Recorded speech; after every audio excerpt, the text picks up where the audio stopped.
La Lebrijana vuelve a la tercera división 53 años después. Con un Municipal de Lebrija abarrotado y entregado a su equipo, el triunfo del conjunto de Joaquín Hidalgo le da el pase a la categoría nacional.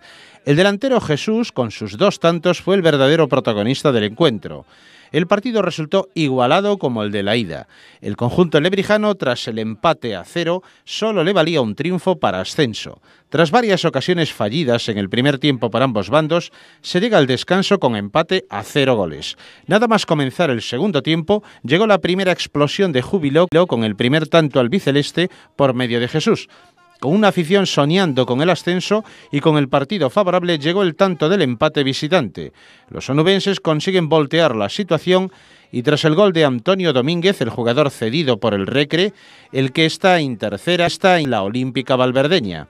El conjunto de Joaquín Hidalgo se repone del golpe por el tanto del empate y se lanza en busca del segundo. De nuevo Jesús, con su tanto, le dio la ventaja a su equipo y a su vez la segunda explosión de júbilo al Municipal.